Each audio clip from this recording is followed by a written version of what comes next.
Hello everyone, स्वागत है आप सभी का आपके अपने YouTube channel determination study platform में। आज की इस वीडियो में हम कक्षा 12 के रसायन विज्ञान में से महत्वपूर्ण बहुविकल्पी प्रश्न और वर्णनात्मक प्रश्नों का संग्रह लेकर के आ चुके हैं। बस आप इतना जरूर पढ़ लेना, अगर आप अभी तक कुछ नहीं पढ़े हो तो आपके पूरे पूरे क्वेश्चन कर ले जाएंगे। आप पूरे पूरे क्वेश्चन को हम लेकर के आए हैं। जितने भी इंपॉर्टेंट क्वेश्चन आपके बन सकते थे सभी इंपॉर्टेंट क्वेश्चन इस वीडियो में हम बताने वाले हैं।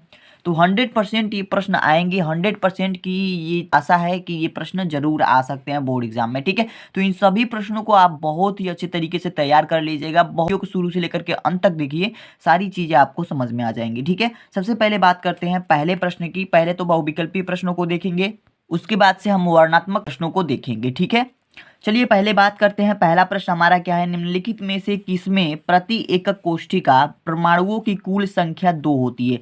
प्रति इस कोष्ठिका में हमारी परमाणुओं की संख्या 2 होती है। यहाँ पे ऑप्शन दिया गया है फलक केंद्रित घनीय एकक कोष्ठिका, अंतः केंद्रित घनीय एकक कोष्ठिका, आद्य घनीय एकक कोष्ठिका और उपरोक्त में से कोई नहीं। सही उत्तर आपका होगा अंतः केंद्रित घनीय एकक कोष्ठिका, यानी कि दूसरा नंबर जो है ऑप्शन आपका सही होगा।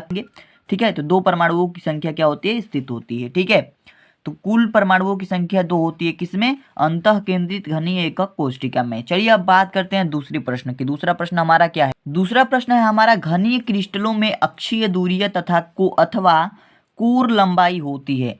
कहा गया है क्वेश्चन में, घनीय क्रिस्टलों में अक्षीय दूरियां अथवा कोर की लंबाइयां होती हैं।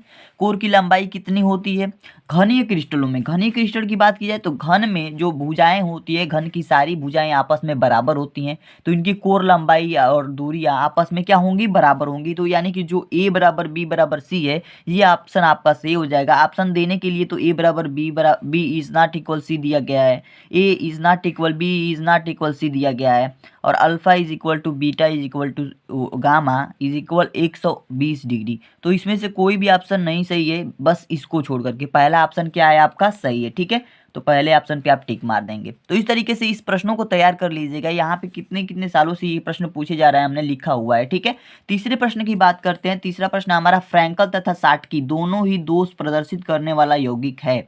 इसमें से कौन ऐसा उदाहरण है, इसमें से कौन ऐसा यौगिक है जो फ्रैंकल और साटकी दोनों दोषों को प्रदर्शित करता है। पहला हमारा ऑप्शन है NaCl, दूसरा ऑप्शन KCl, तीसरा ऑप्शन CHCl और चौथा ऑप्शन है AgBr। तो आप हमेशा याद रखिएगा कि फ्रैंकल और साटकी दोनों दोषों को प्रदर्शित करने वाला AgBr यौगिक है। ठीक है, तो AgBr एक ऐसा यौगिक है जो फ्रैंकल और साटकी दोनों दोषों को प्रदर्शित करता है। ठीक है, तो ये ऑप्शन आपका सही हो जाएगा। अब बात करते हैं चौथा और बहुविकल्पी के अंतिम प्रश्न की। तो बहुविकल्पी का अंतिम प्रश्न है हमारा स्टाइक्योमेट्री दोष का उदाहरण है। स्टाइक्योमेट्री दोष का उदाहरण कौन कौन है, इसमें से देखिए धातु अधिक्य दोष, फ्रैंकल दोष, अशुद्धता दोष, धातु तन्यता दोष।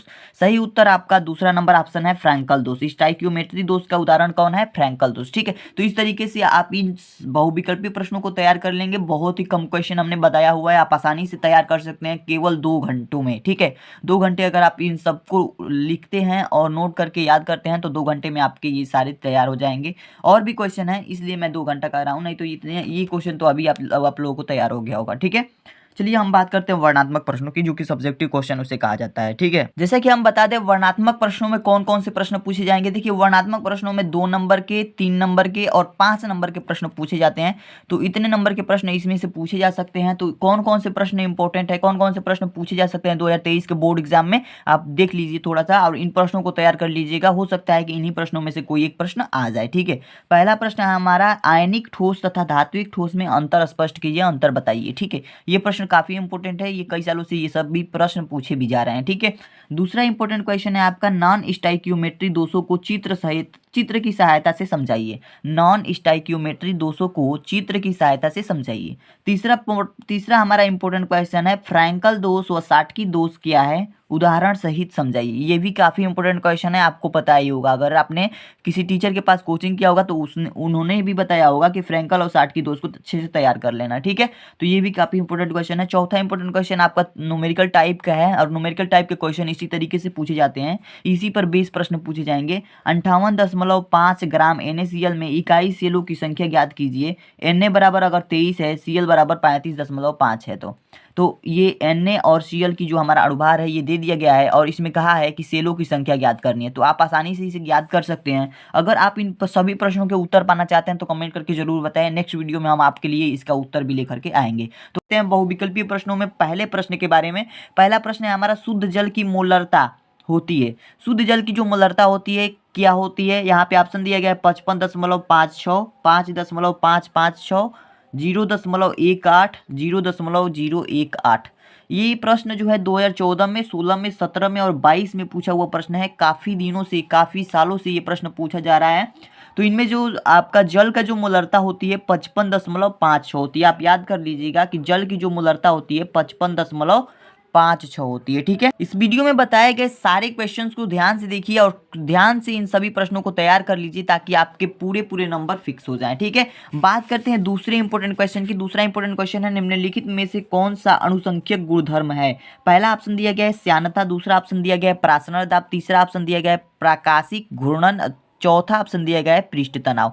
तो सही उत्तर आपका है निम्नलिखित में से कौन सा अणुसंख्यक गुणधर्म है। ये प्रश्न 2015 में, 18 में और 22 में पूछा हुआ प्रश्न है। इसमें सही उत्तर आपका ऑप्शन नंबर बी है, ऑप्शन नंबर सेकेंड है प्रासरण दाब। ठीक है, प्रासरण दाब एक अणुसंख्यक गुणधर्म है। ठीक है, तीसरे इंपोर्टेंट क्वेश्चन की बात करते हैं। तीसरा इंपोर्टेंट क्वेश्चन हमारा क्या है, निम्नलिखित विलयनों में सर्वाधिक प्रासरण दाब किसका है?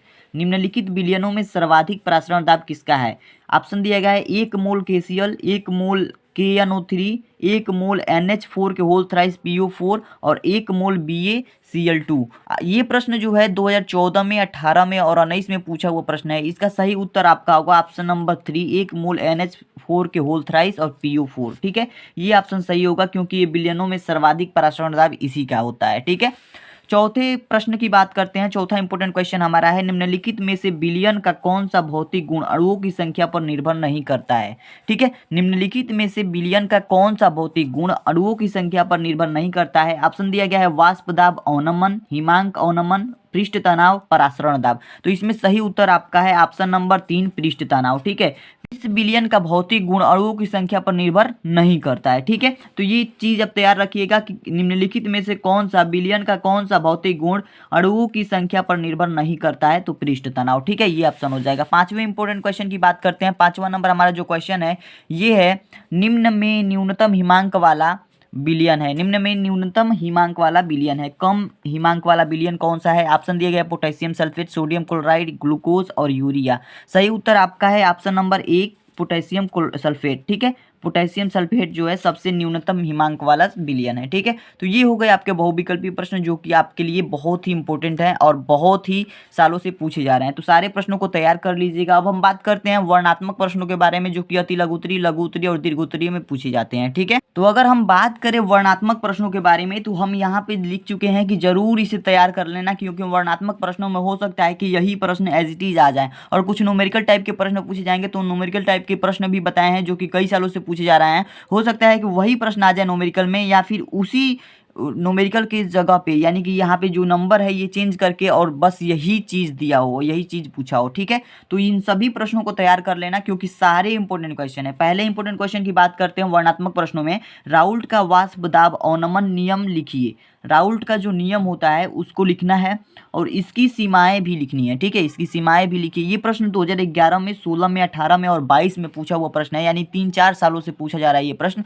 काफ़ी इंपॉर्टेंट है, इसे तैयार कर लीजिएगा। ठीक है, दूसरे इंपॉर्टेंट क्वेश्चन की बात करते हैं। दूसरा इंपॉर्टेंट क्वेश्चन है, 12 ग्राम ग्लूकोज को 100 ग्राम जल में घोलने पर विलयन का क्वथनांक 100.34 डिग्री सेल्सियस पाया जाता है। ठीक है, तो इसमें कहा है कि ग्लूकोज के मोलल उन्नयन स्थिरांक की गणना करो। ग्लूकोज के मोलल उन्नयन स्थिरांक की गणना करनी है हमें। ठीक है, तो ये प्रश्न भी काफी इंपॉर्टेंट है। इसी प्रश्न के जैसे और भी प्रश्न पूछे जा सकते हैं, जैसे कि ये न्यूमेरिकल टाइप का क्वेश्चन है और फिजिकल केमिस्ट्री में न्यूमेरिकल टाइप के क्वेश्चन पूछे जाते हैं। तो ये इसी तरह के प्रश्न पूछे जाएंगे। इस तरीके के जितने भी प्रश्न आपसे बन सकते हैं बना लीजिएगा। 2015 में, 16 में, 17 में और 22 में पूछा हुआ प्रश्न है, 4 सालों से पूछा जा रहा है। ठीक है, अब तीसरी इंपॉर्टेंट क्वेश्चन की बात करते हैं। थोड़ा सा परिभाषा वाला प्रश्न है, निम्न पदों को परिभाषित कीजिए। इसमें इनकी परिभाषाएं याद कर लेनी है आपको क्योंकि ये कई सालों से, 2 सालों से पूछे जा रहे हैं। 2018 में और 2022 में आए हुए प्रश्न है। 2023 में आने के 100% चांस बनते हैं इस सारे क्वेश्चन का। ठीक है, तो पहला आपको मोल अंश की परिभाषा याद कर लेनी है और इसका सूत्र भी याद कर लेना है। मोललता का परिभाषा सूत्र याद कर लेना है, मोलरता का परिभाषा सूत्र और मात्रक याद कर लेना है, ठीक है।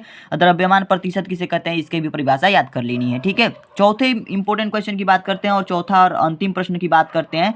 चौथा इंपॉर्टेंट क्वेश्चन है 72 ग्राम जल और 92 ग्राम एथिल एल्कोहल के मिश्रण में दोनों का मोल प्रभाज ज्ञात कीजिए। 72 ग्राम जल और 92 ग्राम एथिल एल्कोहल के मिश्रण में दोनों का मोल प्रभाज ज्ञात करना। ये प्रश्न 2015 में और 2019 में आया वो प्रश्न है, काफी इंपोर्टेंट सारे क्वेश्चन है। तो मिलते हैं नेक्स्ट वीडियो में। अगर आप चैनल पे नए हैं, चैनल को सब्सक्राइब नहीं किए तो चैनल को सब्सक्राइब करके बेल आइकन को भी प्रेस कर लीजिए ताकि हर एक वीडियो की नोटिफिकेशन आप तक पहुंच सके, ठीक है। वीडियो पसंद आती है तो वीडियो को लाइक कीजिए। मिलते हैं नेक्स्ट वीडियो में, तब तक के लिए धन्यवाद।